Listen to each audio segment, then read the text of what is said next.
Yeah, so I think back then in 2016, we didn't really have rehab in school. So today I'm just gonna share a bit of my journey in terms of like how I got to know rehab and how it all started, how I actually became thought of coming up to open up my own business, and how I actually get to where I am now today. Yeah. So I'm an entrepreneur and I'm a veterinary rehabilitation therapist. So these are the two things that I will be giving insights into for you today. So for those that are considering to be in the rehabilitation industry, I'm sure that this talk today will serve you, or those that are thinking of coming out to do your own things, to start your own venture. This might give you some insight as well. Yeah. So we start off with rehabilitation first. So rehabilitation, basically it's a combination of a range of non-invasive therapies such as physiotherapy, massage therapy, thermo, electro, ultrasound, all these that you actually heard of in your studies of rehabilitation. And the whole point of it is to reduce pain for the animals, enhance recovery from injuries and surgery, degenerative disease, age-related disease, and obesity as well. Yeah. So instead of using drugs and surgery, we use slower and more gradual methods to actually improve the quality of life of the animals. So rehab treatment are often slow and gradual. So it is to match the the nature of healing. Yeah, instead of the fast and interventive effects of modern drugs and surgery. So I would say that I have been in rehab industry since 2012, and that is quite a while ago. And my job is to help clients who are looking to help their pets live their best life through rehab. And I like to see that my job is to change lives, the animals and the humans' lives. And rehab is just one of the tools that we use. We happen to be specialized in. Yeah, but I wouldn't say that I like to think that my main job is not rehab, but it's more of like changing lives. I think that helps me to see more fulfillment in the job. So when clients engage us, we do not just, I don't see them just engaging us as rehab therapists. I see them as engaging us as like a caregiving partners with specialized skills that can actually help cover some of the blind spots for them. And we do not just give rehab-related advices, we also give them advice directed to optimizing the quality of life. So that's why I'll say our therapists are not just expected to be trained in rehab. During the trainings that I give my therapists, we also cover many other aspects, like such as clinical stuff. We still make sure that they are in tune with what's happening in the pharmaceutical, surgical side, clinical side of stuff. We also make sure they actually learn about a bit of human psychology, because like I believe that when it comes to rehab, when it comes to healing, this kind of thing, communication and also understanding, having empathy to what the client is feeling, it plays a big role in the whole healing process for the animals. Yeah. I think not only applies for rehab. I think as long as you're in the medical industry, that is actually one of your main role, is to be someone with certain level of empathy to be able to understand like the human that you are actually helping. Of course, like for us, we also need to understand the animals that we are actually helping. So that sort of sums up my job as an animal rehab therapist. Entrepreneurship, I think this is something that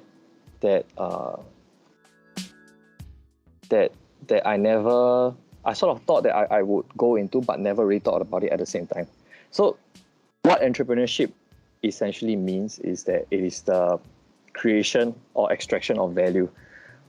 I think with this definition, entrepreneurship is viewed as change and generally entailing risk taking beyond what is normally encountered in starting a business. So I think entrepreneurship means being the one that is willing to take a leap, work hard enough to sacrifice many things around you, all in the name of solving problems, because no one else is as capable to possess the desire. So if you happen to be someone who has this very strong desire for something, usually that's what entrepreneurship entails. And I think more modern entrepreneurship, the definition is also about transforming the world by solving big problems. like bringing social changes, creating innovative product that change the status quo of how we live our lives on a daily basis. So where people see it as problems, I think entrepreneurs most of the time they see it as opportunities. So I think when I was in poly, like when I was your age, I don't really know what entrepreneurship is really about. Nobody really talked to us about it, and most of the time we thought it's just like a one-way street. Like after poly, the most reasonable step to take is to go into uni, or you just go out to work. We never really thought about, okay, maybe I want to start something of my own. Yeah.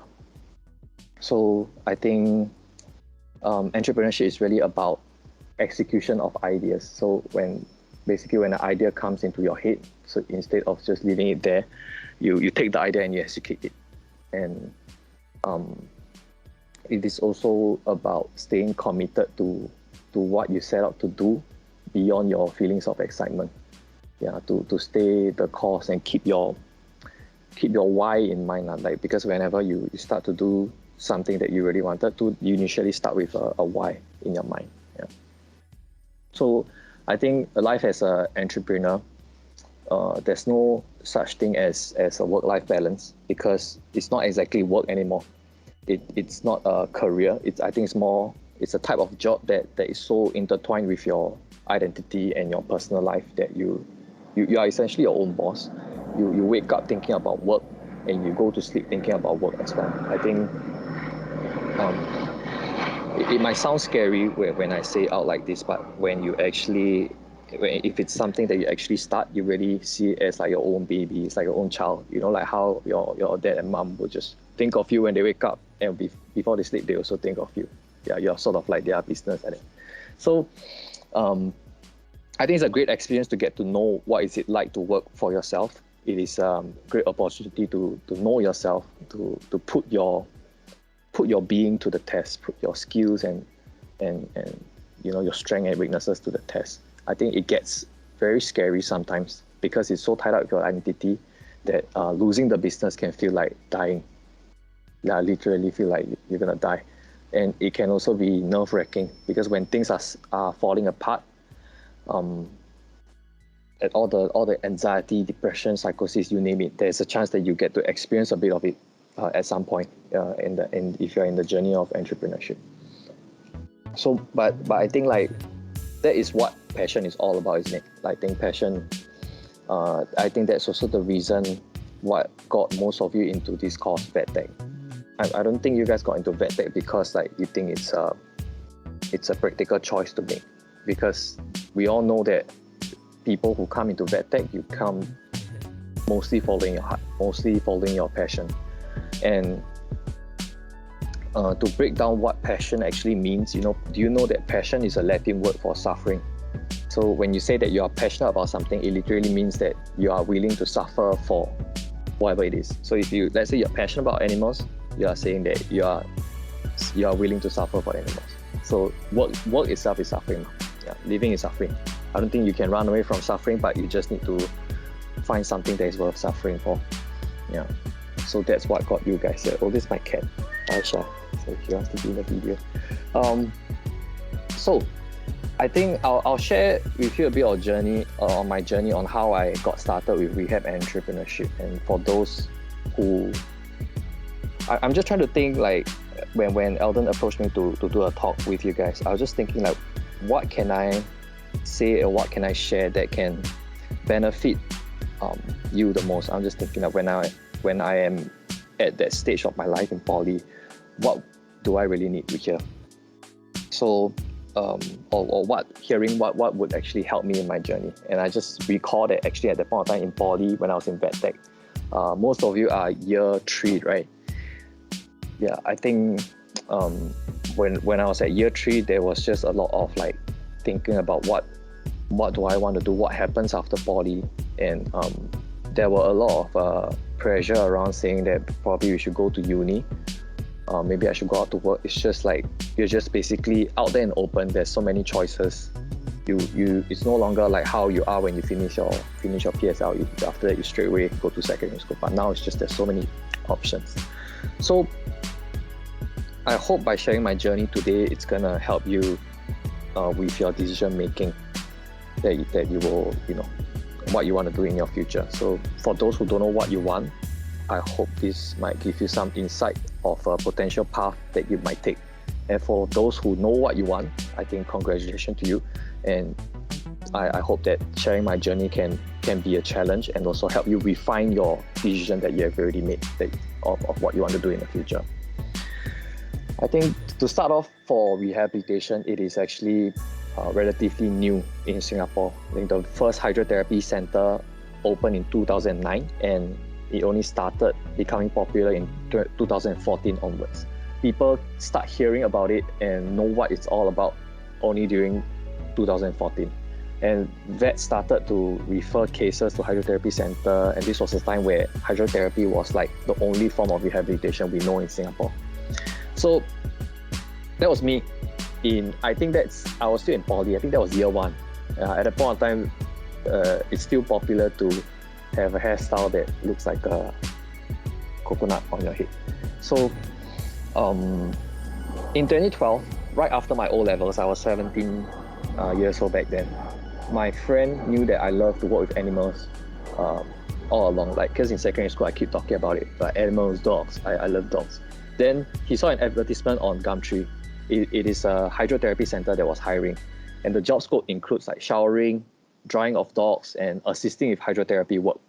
So I only understood what the first two meant because I didn't know what hydrotherapy was. So I just saw, okay, showering and drying of dogs. Okay, that should be suitable for me.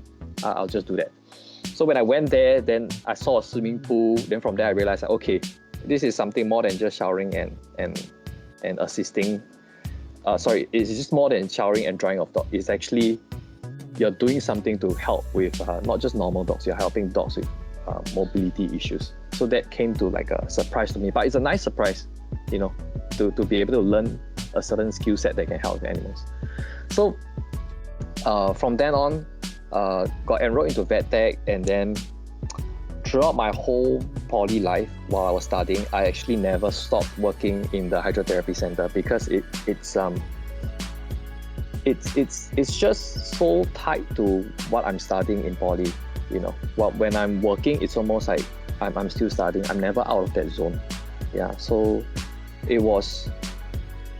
I used to think that it might be a distraction working while studying, but looking back, I felt like it sort of helped me in my studies as well, because the knowledge you learn in school is almost immediately applicable at work, and the experience you gain at work, it helps to back up the theory, the things that you study in school.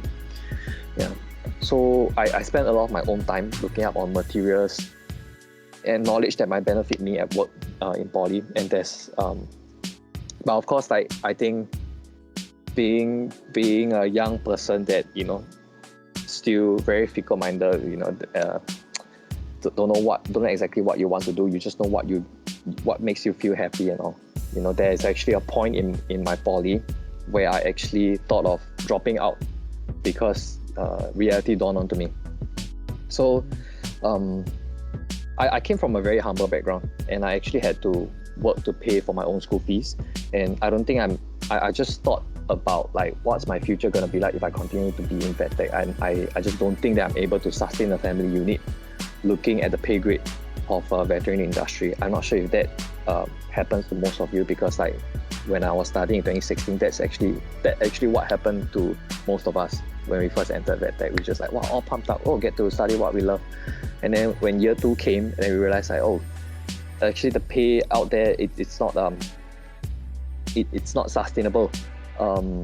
Maybe following your passion thing might not be a good idea. Then everybody starts to panic a bit and start to feel a bit sort of depressed and lost when the future starts to seem a bit bleak, and everybody start to look at other industries that they can jump into. So and for me, at that point of time, there is no way that I could afford studying university as well.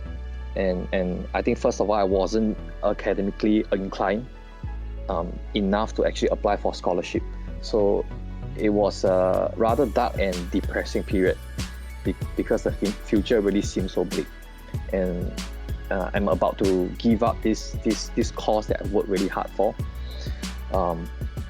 when I was in O-level, I really, throughout the whole year, I really worked so hard, and the only reason why I worked so hard is because I want to get into vet tech. And so now I am, I have to give up because like I need to think of something else where it's more practical to work as to study, so that I can be able to start a family in the future, have a place in the society, or have a reasonable place on the socio-economical hierarchy in Singapore. So it is a very uncomfortable period and scary feeling. So if anyone is going through that right now, I would understand what you're feeling. Yeah. So I was really tempted to drop out of school and pursue something that would make financial sense in the future, but eventually I didn't because there are many people that I spoke to at that point of time. I think the workplace itself helps. I think in school it helps. There are people who came to me and then they told me to remember why I chose this course in the first place and why I worked so hard when I was studying for O-level. They just asked me to remind myself of the why did I started this, why do I join vet tech, and told me not to give up so easily. Suggest that I go through it and see where it brings me. So that was what I heard at the point of time, and which is what I did. I went through vet tech. I thought if I choose to stay. So I think the decision making point is when I was at this fork road, right? It was end of year 2. End of year 2, that was 2014, and 2014.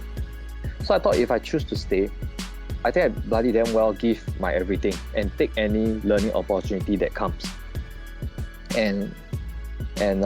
So what I did was that whatever volunteer opportunities like Spay Day at St. John's Island, Spay Day with SPCA, were volunteer in this clinic, that clinic, I took out all the opportunities to learn as much as I can. Because I think what happened at the point of time is sort of like, when you close some doors in your life, you start to look for other doors that might open for you. The choices you have is limited. So whatever choice that you left, you would really want to give your 100% to it. So I started keeping my eyes open to look out for all these things and start to think really hard. Okay, so now if I'm going to be a vet tech graduate, what I'm going to do in the future? Because the goal still stays the same. I think eventually at the point of time, I still wanted to, maybe I might have a family. Maybe I want to, to be someone in the society. So when I was in year 3, I started looking back and I thought like, wow, I've already invested 3 years of my life working as a canine hydrotherapist. During those periods, I made a lot of mistakes. A lot of blood and sweat and tears went into this workplace, this hydrotherapy. And honestly, the payback then was really not enough as well. So I have to clock in the amount of hours, more hours to actually earn enough to pay for the school fees and to sustain myself and financially. So I just thought to myself like, why? I honestly don't know why I did that at the point of time, because it was there were friends that were working other part-time jobs that were paid so much more, but I still choose to stay. It was just it could be the dogs, the connections that I have there with the animals, the connections I have there with the customers. It could be the passion that I had there. So there was so much invested into this, and I'm also starting to get very good at this rehab thing. So I just thought to myself, how do I justify all this? And I look around me, and there's not a lot of kids out there like me who had the privilege to start in this rehab industry in such a early age. There were no such thing as a animal physiotherapist back then. When I was doing my research into hydrotherapy, I saw upon this thing called animal physiotherapy. So I was like, what? There's no such thing in Singapore. And I was like, wow, if I choose to continue on this route, by the age of 27, I'll have almost 10 years of experience in this industry. And I will be almost like the only one and almost the youngest in the industry if I were to continue on this route. So that was sort of like a huge inspiration to me, huge motivating factor to me. Like, now I have the opportunity to be one of the pioneers in this industry, and I also saw the gap in rehabilitation that has to be filled. has to be filled in the veterinary industry, and the demand will only get more because like when I was working there, you see the customers started to flow in, people know about rehab, and you start to see the benefits of it. The dogs from when they were paralyzed, and a few months later they started walking. The customer come to thank you, they send you thank you cards, they come to you with tears, all this. These are all like, wow, all the good reasons to stay in the rehab industry. So all these are what the brain tell me, what the intellectual brain told me that, okay, this could be a route that I can choose. And what the heart said was that I felt really happy doing this because besides the money part, I actually really enjoy working with these animals. They are, I mean, in rehab industry, the animals that come in are always happy. It's quite different compared to working in the clinics where usually clients come in, they're usually anxious, a bit sad. But the clients that come into the rehab center is always happy. And that itself is fulfilling to me. Clients are happy to see their pets getting better. It is the industry of giving hope, and it is the industry to create healing, and it contains this core element of why people wanted to be a vet. I mean, same as most of you. When I joined VetTech, I also wanted to be a vet. It has the same core value of wanting to be a vet, which is to be able to help animals, to be able to possess the skill and knowledge that can take pain and suffering away from the animals. Then that's when I saw the opportunity, and with that, it comes hope. That's when I signed up for the animal rehabilitation course in UK. When I first signed up, it was 2016. So 2016 was right after year 3. I signed up for animal rehab course, and right ending for most boys, I think all the boys in Singapore, after poly, it's army. So army came, and so right before army, I actually am so committed to be in this rehab industry. I even signed up for the course and told myself, like, during army, I'm going to study on the weekend. And by army, when I come out, I just have to go UK, finish out the practical and theory, and the final exam. I come back, I straight away be a rehab therapist. So that was the plan. But in army, it was a completely different environment from school, from poly. In army was the time where I had my second wave of wanting to give up. And this time it's not just the money, it is also about the ego. How I am seen as a person, and how people see what my purpose is. So it was another shaky period for me. And I think in army I did pretty well. And I would like to give credit to working with animals. Yeah, because when you're in army, you work with a bunch of boys. And when you learn how to treat animals, you learn how to make animals listen to you. It's sort of like you'll be good at making boys listen to you. So they do something that you want them to do, you compliment them, you give them a treat, you give a positive feedback. They do something that you don't like, then you be firm about it. You don't you don't drag on or whatever, you just be firm about it. So I think that really helped with all the leadership thing in army. So I got into OCS. It's an officer cadet school, and eventually became an infantry officer in army. So I think becoming an officer in army, that's when there's all this propaganda that comes in. They talked a lot about working for something bigger than yourself. What impact do you want to bring to the country? Do you want to bring to the world? You are no longer doing this for yourself. You're doing this for the people around you, for your family. They bring a lot of all this kind of thing, and it really start to make you question yourself and wanting to work for something bigger than yourself, or whatever that meant. And it is sort of to make you want to sign on, because when you are in army, you will serve the country, although it's maybe it might not be necessarily an enjoyable environment, but you're doing it to save peace in Singapore, right, for your families. So that was what happened, and that's what got me very shaky, because people are talking about protecting the country, making this world a better place, and I am just working with animals. So I felt really small. I felt really I felt almost ashamed to share what I'm doing. So when I shared I felt shame internally. So I thought, okay, maybe it's just I'm just thinking about it too much. So I shared with the people around me, all the other army boys, other officers, and the superiors there, about my plans of wanting to become an animal physiotherapist.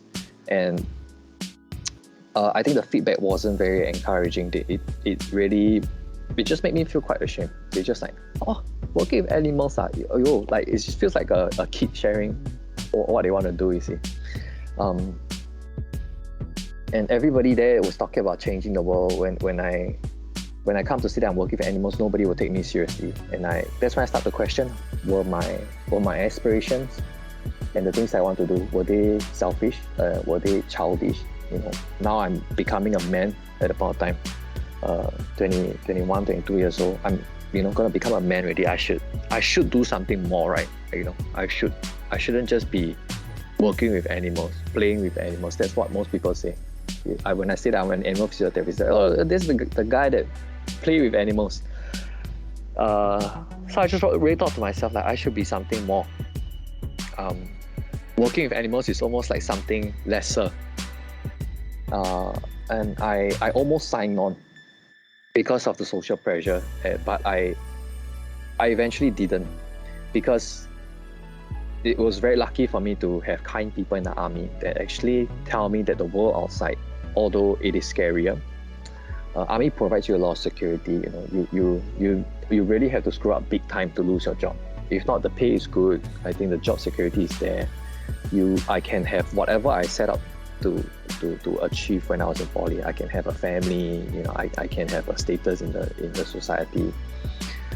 But something just didn't quite gel with me in the environment, and the kind people that I met inside, some of the friends that I made, they told me that it can be scarier outside, but there's a chance that you will not make it if you go out, but you will be missing out a lot if I sign on. And when talking about creating impact to the world, they really had faith that I can create a bigger impact if I'm out there in the society, in the civilian world, instead of being in army. So that's when I made the choice, like, okay, I don't want to sign on. So I ORD'd. I got out of army. So when I got out of army, I went back to, right after army, I went back to working in the rehabilitation industry, in animal rehab, working in the center that I used to work at. Everybody was happy to see me. They said, oh, it's all grown up already. But it just didn't really feel the same for me as before. There was this sense of depressing feeling. I feel like I am not making good use of my life. That whatever, all the greatness, all the feeling of doing something bigger than yourself, impacting the world and all the words still stuck in my head. It's still stuck with me. I should still do something more. I think working with animals might not be the way to go. And this word keep popping up in my mind, the word greatness. Constantly pop into my mind. I feel like I need to do something great to justify my existence. Working with animals is just not the kind of greatness that I should be chasing for. As a man, when I hear the word greatness, it means like I need to be rich. That's what I was thinking at the point of time. I need to have a greater impact to this world rather than just playing with animals.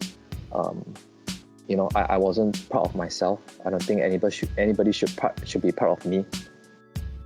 I wanted to be a guy that wear nice blazer, suit and tie, walking around driving Lamborghini, come out with my Lamborghini, give money to the poor, being someone, giving speech, those kind of things. Those were when the word greatness came out. That was what I see. That was the picture I see.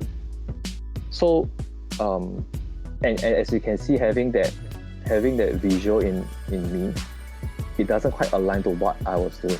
I was just continuing doing rehab with the dog when I was thinking all this. So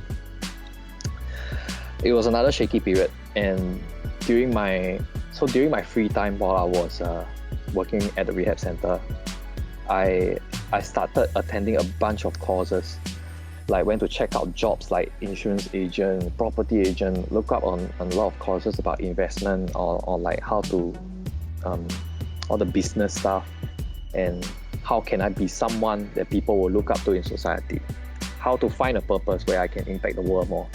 Yeah, that was another major identity crisis that I faced after I came out of army.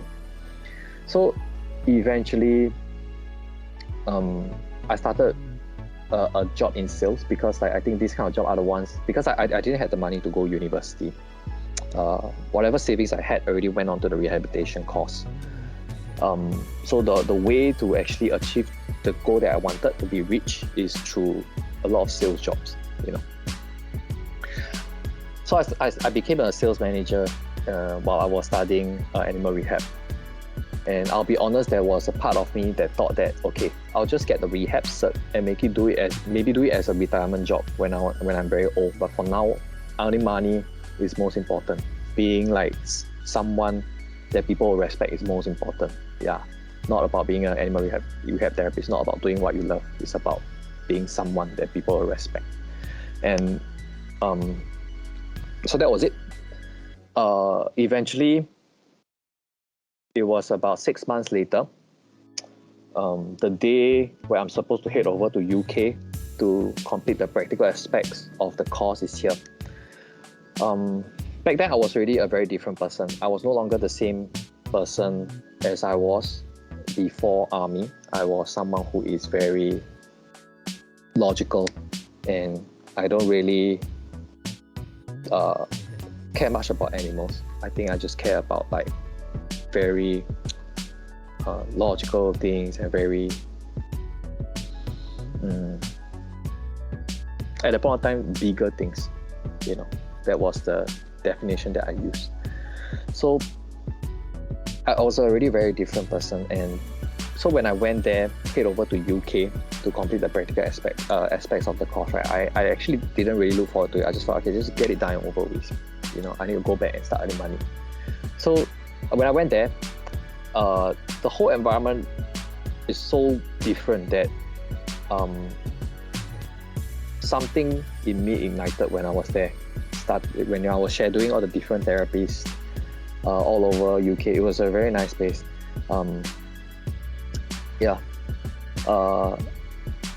I started doing rehab work again over there, understudying all the different rehab therapies to learn all the practical aspects. There was just something that ignited in me again. There was like it almost like there's flowers blooming in my chest, and there's this weird sense of warmth and in my chest and my gut. It's like a very familiar feeling that came, and that was really comfortable. And I didn't think too much about it. I just really had a good time to be working in the rehab industry again, to be working with animals again. Didn't think too much back then. I just felt really natural, and I came back. My friends started mentioning that, hey, you seem a bit different. You seem a lot happier when you came back from UK. Then I just like, oh, is it? Maybe it's the holiday thing. But deep inside, I know there was something else. It's about being reconnected with the industry again, with animals again. So I thought about it. I felt like, okay, this really makes me very happy doing rehab. I just feel natural doing rehab and working with animals. It doesn't feel the same as when I was working as a sales manager, when everything feels very forced. So after I came back from UK, my exam, I was visiting one of my sales clients' dog, who actually has a dog. Yeah, so I was actually there trying to sell something, but then she happened to be a dog over there. So when I was chatting with her, she said like her dog has not been walking very well recently. So I took a look at the dog and then did some assessment the things that I learned in the rehab course. I told her that the dog seems to have some arthritis and spinal condition, and naturally it just came out of me. Everything just flowed so smoothly. I was able to talk about rehabs smoother than I was trying to pitch for the product that I'm selling for sales. So yeah, I started talking about more rehab instead of what I'm supposed to sell. So I told her that, there were a few therapy that we can do for him. And then then I told him like, oh, this is the plan, or we can come in once a week, all this kind of thing. And we observe for how long. Then that client asked me, do I know how to do it? If I know how to do it, she will pay. Then I thought like, okay, sure, why not? I mean, I can do it lah. Why not, right? So that's when I started doing it lah. That's when I started my first sort of like mini house call rehab case. So back then, I didn't have a uniform. I didn't even have a brand name. I just thought like, okay, maybe I should have a poster that maybe have a bit of price list. I have a price list. I'll just do this for part-time, for fun lah. Yeah, because the goal still stays the same. I need to work hard to be someone who matters in the society. So this was me. No uniform. It's just super ghetto. I just do it on a park in a bench. Bring my cushions there. Apply whatever I learned in UK. Super ghetto. My very first rehab client is a dog's name called Cola. It's a golden retriever. So I'm still doing rehab with Cola. If you visit, if you just follow our Instagram our Instagram Optimus and Rehab, you still see Cola says once in a while. Yeah, when I started rehab with him, he was 6 years old. 4 years old when I started in that rehab center. Then he followed me all the way lah. Yeah. Now he's 14 years old already. So Cola, a golden retriever, when I started house call rehab, you start to see his results, and the client was extremely thankful. So that familiar sense of warmth flowed back into me again, and I just felt like I've never felt this way for a long time. You know, it's like you haven't eaten food in days, suddenly you just taste a banana and you're just like, wow, this is the best banana in the world. Yeah, I just felt that feeling that came to me again, and I thought like, okay lah, I'll just do this for fun at the side. While I just continue doing the unhappy stuff that makes me money, this one I just do for fun lah, to sustain me ma. Like as a hobby, why not? But then gradually the patients start to show results, and one client became 2 clients became 4, and became 6. Then it just became more and more until I don't have time to do the sales job, and all my time is taken up for rehab naturally, because that's what I'm happy doing. And things start to build up a lot faster than I expect. And we started receiving a lot of attention. There were people who wanted to interview what I was doing, because like I think that was 2019. Nobody really heard of rehab yet. People thought like exercising with animals, where got such thing? Physiotherapy for animals, where got such thing? And we start to receive interviews. More clients come. We receive attention for some clinics. We start to work with some clinics, and everything just start to build up one at a time. And each client I meet is like a different story. I start to see my purpose in working with animals. I realized that working with animals is it's not as childish as I thought lah. Yeah, this everything just blew up so quickly. Eventually we also, at one point I had a big group of people. I have a team of therapists.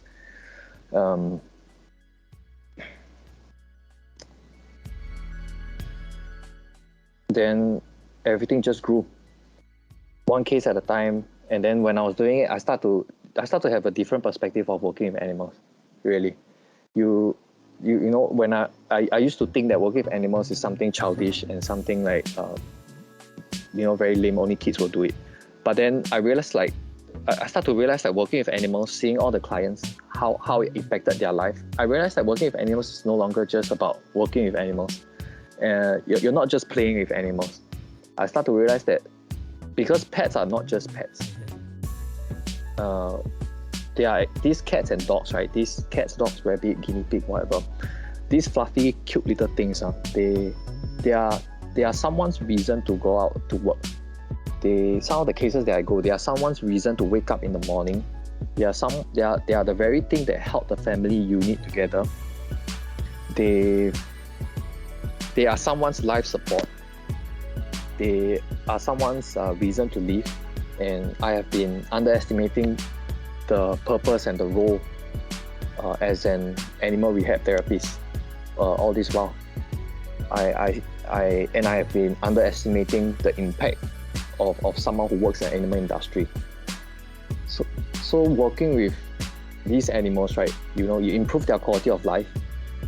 It is you are directly also impacting the quality of life of the owners. And these owners, right? They can be bankers, they can be pilots, they can be businessmen, they can be someone who owns a shopping mall, they can be a doctor. You save their animals, you enhance their lives. You make their life easier, you make their life more meaningful. You fill up this little gap in their life, and they can continue doing what they are doing. And you see the ripple effect that you have with, although it feels like you're working with animals with such a small role, but you see this ripple effect that you actually have in the world, in the industry. And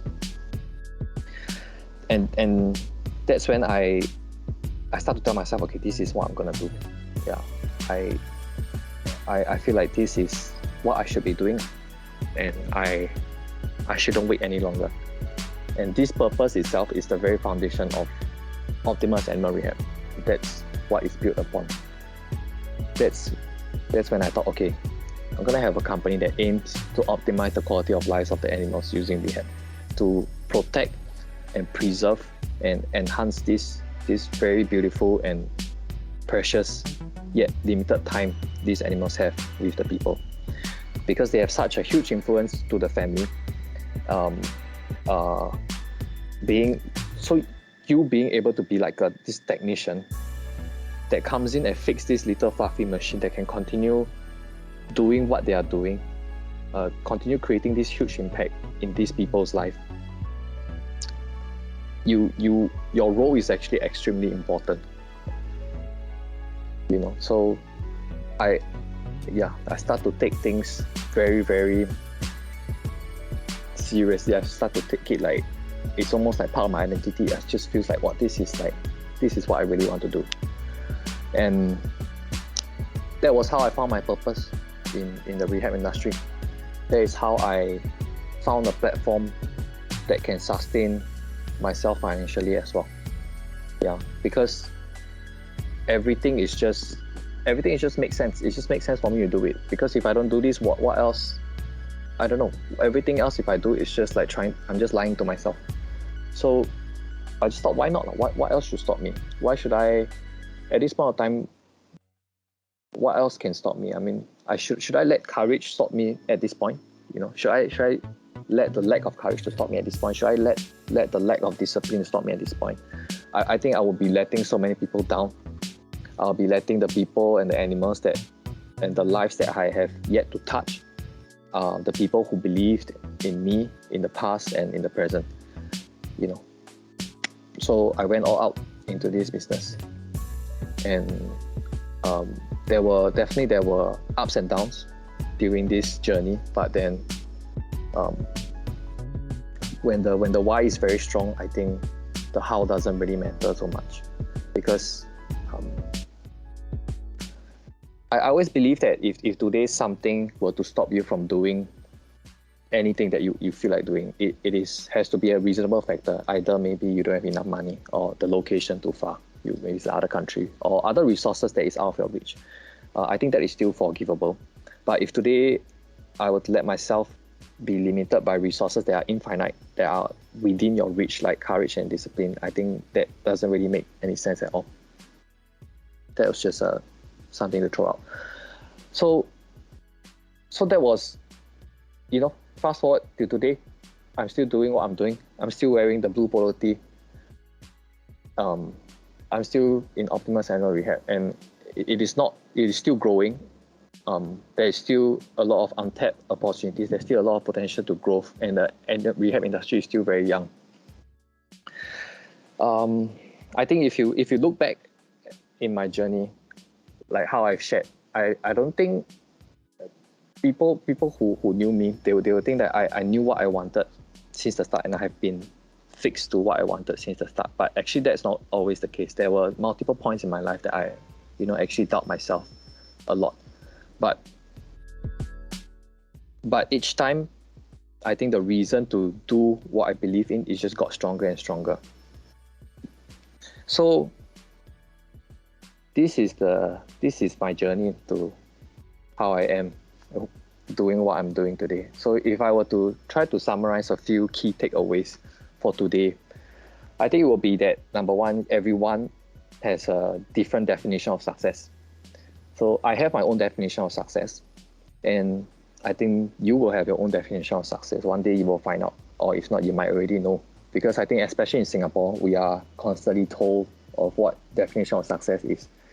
Definition of success is to go to uni, get a degree, become a doctor, become a lawyer, have a family, you have kids, you stay in a condo, you drive nice car, and if you don't have any of those, it's almost like you're someone lesser.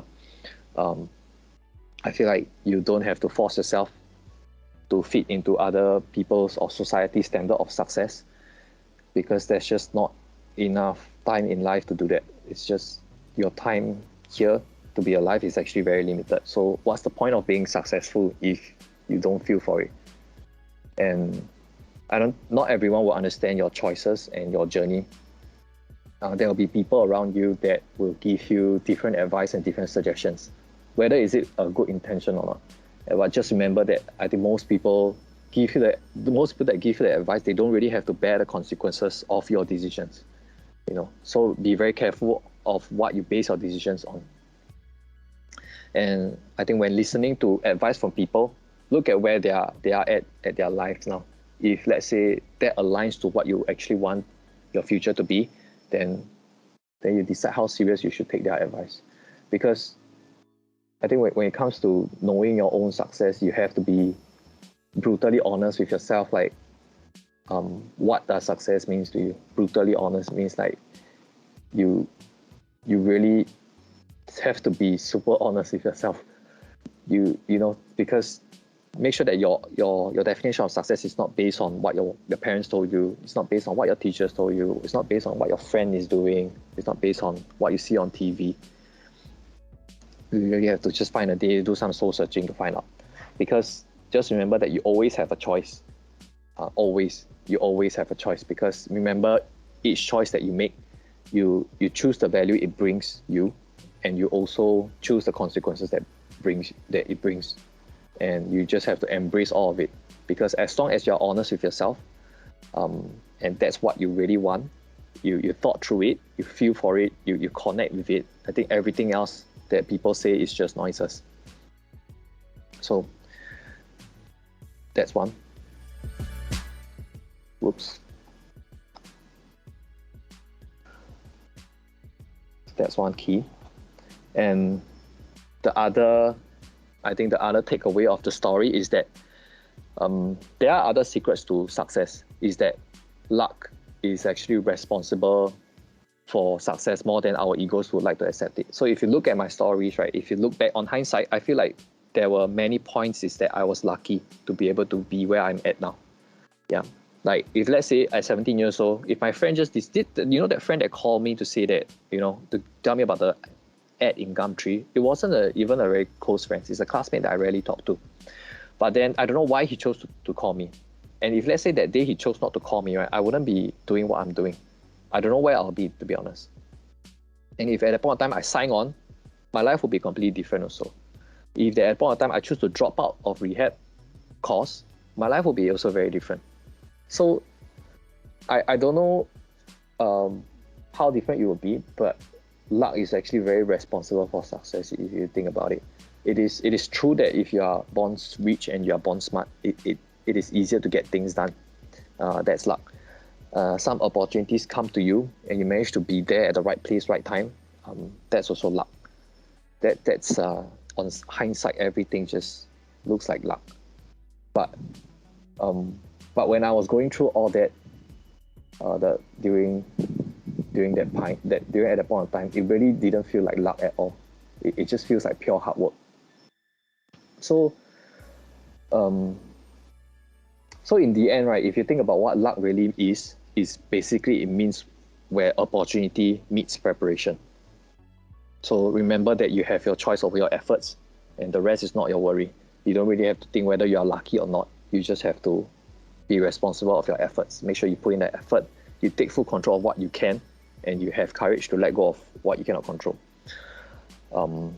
You should, I feel like, start anywhere you can. Give your best shot in whatever is in front of you, and opportunity will begin to find you. I think this is what we call reputation. Because good things will go to those that wait, but better things will always go to those who take action. And the next point will be to find your why. Find that little spark, little thing in your heart. Yeah, that's very important. That's gonna be your compass to whatever you choose to do after poly. Your decision makings as you go out to the working world. There's this famous philosopher, psychologist called this German guy. I can't pronounce his name, but he says that one who knows the why can bear almost any how. I think that's a very impactful quote. So take some time to think about what's that spark in you, and because once you find your why, the how will be the easy part. Whether your how needs you to be an entrepreneur or to work for someone, I think it doesn't really matter that much, as long as you feel like this is what you have chosen and this is what you will try. You have tried grappling with the other modes of your route to success, and if you feel like this is the best for you, then you go out. It doesn't really matter what you do, actually. Don't be afraid to make mistakes. I think when we are young, it's for making mistakes. I'm still making a lot of mistakes at this point of time. I'm 27 years old this year. I'm still making mistakes, and I think one of the sadistic thing that I try to do is that I try to make as much mistakes as I can. Now, while you're young, you make mistakes, people will still think, oh, very cute. But imagine you're 40 plus and you make mistakes, people will just think that you're disgusting. So make as much mistake as you can now, and because these mistakes will make you grow from it. And if life don't turn out the way you want it to be, sometimes you always have two choices, right? One is you sit down and you whine about the environment. You blame the environment, that tell yourself you don't have the power to and you render yourself useless. You be resentful about it. And the second option is you take charge and you take responsibility of your life. You make the choice. You admit the mistakes that you've done. You be proactive with what life throws at you. You reflect. You learn from it. You don't be afraid to suffer for what you believe in. It helps you grow. What you should be afraid of is when everything is easy and there is no growth and there's nothing for you to learn. So I would say, if I were to go back in time in poly, that's what I would do. Try to get myself exposed to more, and don't be afraid of making mistakes. Don't be afraid of criticism. So looking back, I think back then I took the action in 2016 in 2012, and then at different point of the journey, there was constant decision making and action. I constantly make a choice. It wasn't always smooth sailing. You have to keep your senses heightened for opportunities, and don't be afraid to try to make mistakes. And for those looking to join the animal rehab industry, as mentioned, the rehab industry is only picking up in the year of 2018, and right now it's 2022. It's only been 4 years. It's still very young. If you start now, you are still the pioneer. You will paint the road for the future people who will be in the industry and the patients of the future that will receive the benefits. And for those who are looking for your own definition of success, or career path, or what to do in the future, I would say don't stop looking, don't settle for less, don't stop exploring, and each time you explore, you will expand your comprehension of the world and your comprehension of yourself. You get to know yourself better, you get to know the world better, and once you've decided what you want, you give your heart into it. You go all out, you be relentless with your pursuit, so you won't regret it. Some opportunities will only come once in a lifetime, and some inspiration, they don't stay for long as well. So catch them where you can. Don't let fear or laziness stop you.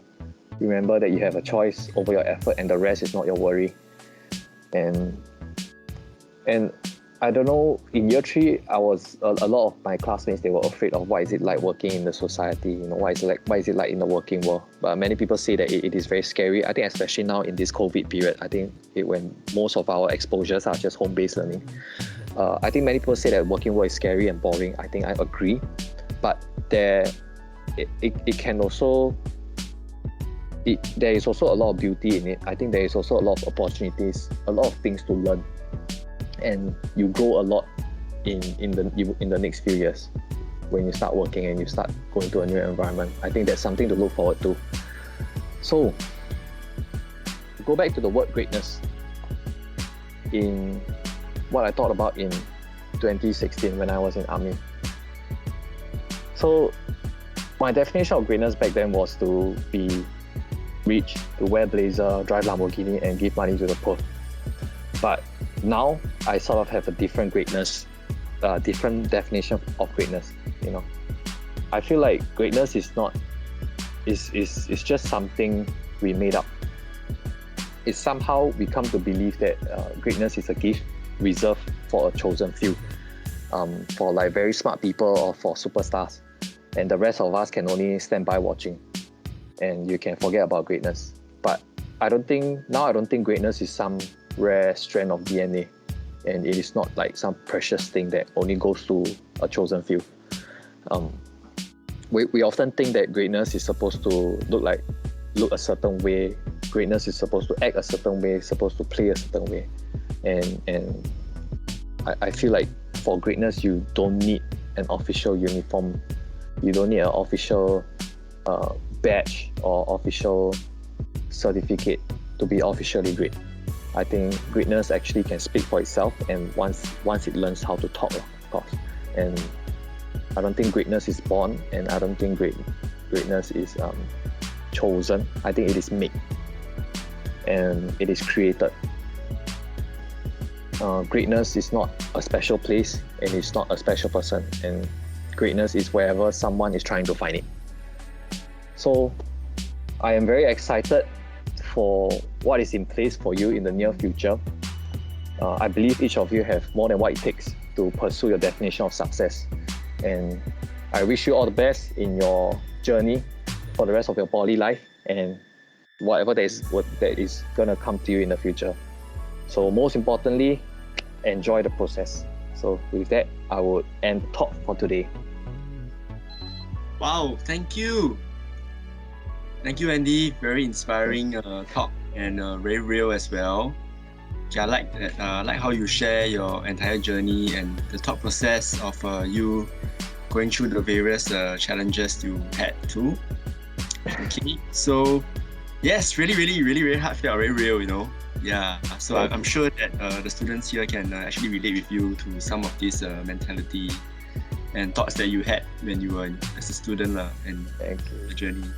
So thank you for that.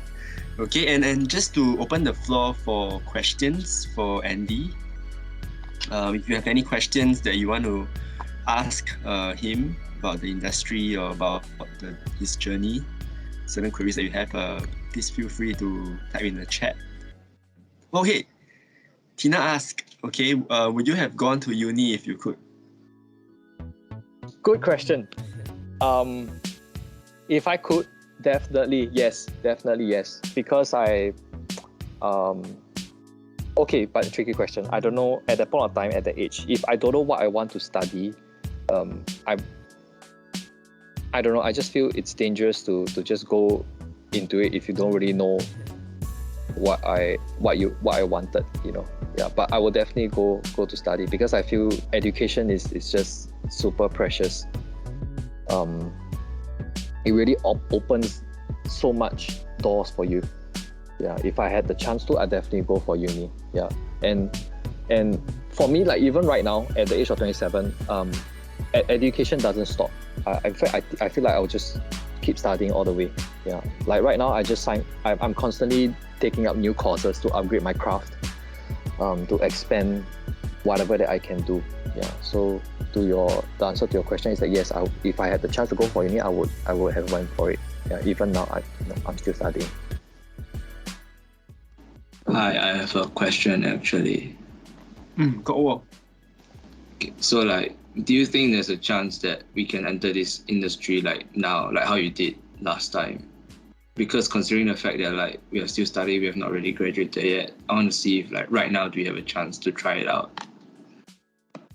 Good question, God War. I think yes, definitely. I feel like the chance is even more now, because back then when I was in year 3, there wasn't even any rehab center. Okay, there when I graduated, there was this rehab center that opened. I wouldn't say a name of it, but the facilities were not as full-fledged, and then the people there were not as experienced. The knowledge that you gain, is like you don't know where is it from, to be honest.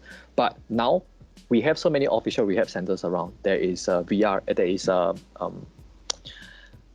There is Beecroft Hospital. There is Rehab Vet. There is Gaia. There is so many hydrotherapy centers around. All these are there for you to go and explore, go and try out this industry. So I would say yes, the chances that you have now is a lot more than what I had at that point of time. So definitely yes. Okay, thank you. Yeah, it's a good thought to have. Yeah. There's really no harm trying. I mean, you have to try to know what you want, right? Good. Thank you, Kowo. Anyone else? Now's your chance, man. Andy don't come often, he's busy. Okay, but in any case, if you have any questions, you can always approach me. I can ask Andy, or maybe Andy, maybe you can share is there any chance, right, that you actually go back, to compare yourself with some of your classmates back in poly, and you'll be like, I don't know, putting yourself down or feeling sorry for yourself or something like that. Was there? Or compare with my classmates? I to be honest, I never really did that, but I think one of the important things is that we for me, where I think the road after poly was usually quite uncertain, and then I think what was helpful back then was just to stick to your own lane. And then I think different people, like as mentioned, like different people have like different definition of success. Some of them, they seem like they're really doing well. They're really getting on with life already. Wow, getting married soon, found a job, starting uni, graduate. If I keep looking at that, right, and then I'll just, if I start comparing, I'm like, oh shit, they're already doing uni and I'm out here still figuring out what I want. That really adds on weight to your already very tiring journey. So usually I just like, okay, I just block all those off and just try to focus on what I'm doing, stick to my own lane. And if I were to listen, if I were to want to find guidance, I look for people who it's sort of like think what I want my future to be. I'll just look at these people, I ask them how are they doing, what do they do to get to where they are, and just learn from their experiences. Yeah. But I understand what your question is, Alden. Yeah, especially because mostly females, they already started uni, at the point of time, I just felt very left out. Yeah, but definitely it's a normal feeling. It's just that how you gotta manage that. Whether does that comparing, does it serve you or not? If it doesn't serve you, then don't do it. If it serves you, it gives you more clarity to what you want, then okay, why not? Thank you so much, Andy, for your time and inspiration to the students here. Really appreciate it. Thank you. And yes, so wish you a 恭喜发财 and 生意兴隆. Thank you so much. Thank you so much. Okay, if not, then we'll end the call here today. And take care. See you soon, Andy. Thank you, Alden. Thanks for the opportunity. Take care, guys. Happy Chinese New Year. Yeah. Thank you. Bye-bye. Bye.